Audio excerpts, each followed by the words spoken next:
This is the long-awaited Umidigi X, and it's coming in at a flagship price of just under £200. And for that price, is it worth it? Well, stay tuned and I will certainly let you know.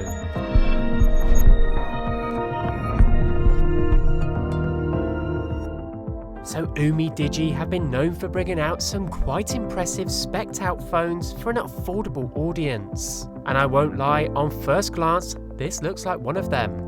The box itself, it's okay. To be honest, for the price, what do you expect?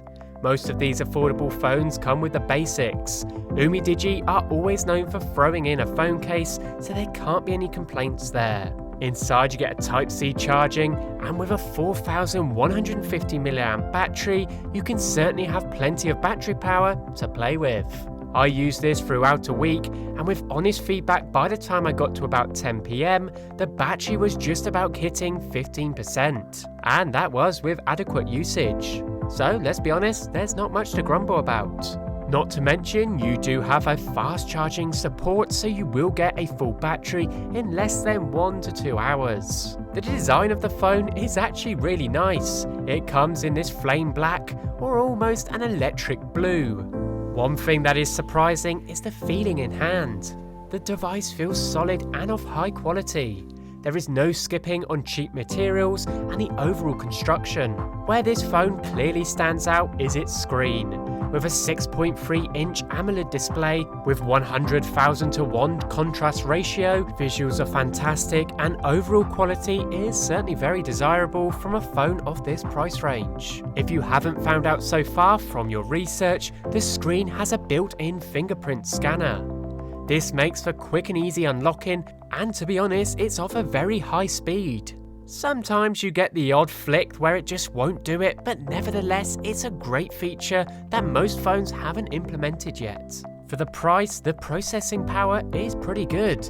You don't have much lag time and everything seems fluent and responsive, and that's probably down to its internal specs. You've got stock Android Pie 9 with 4GB of RAM and 128GB of onboard stock storage, and this all goes hand to hand with the onboard octa-core AI processor. So in basic terms, for the price, that's pretty good. Now where the phone shines is it has to be that camera, or should I say cameras.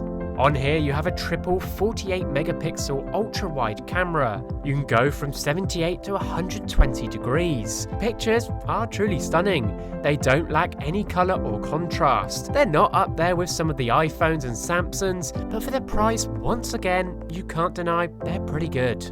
In the camera feature, you do have a few things you can mess around with.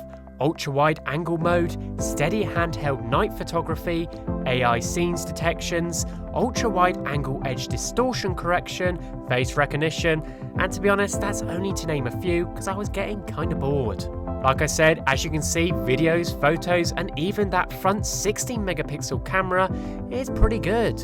For the price, you can't deny this is a pretty well-built phone with all the extras you need internally to use this as a daily driver. The screen is fantastic, processing speeds are beyond capable to support a highly usage user, as well as the camera, well, it's just a bonus. Check out the product in the link in the description, let me know what you think, and as always, till next time.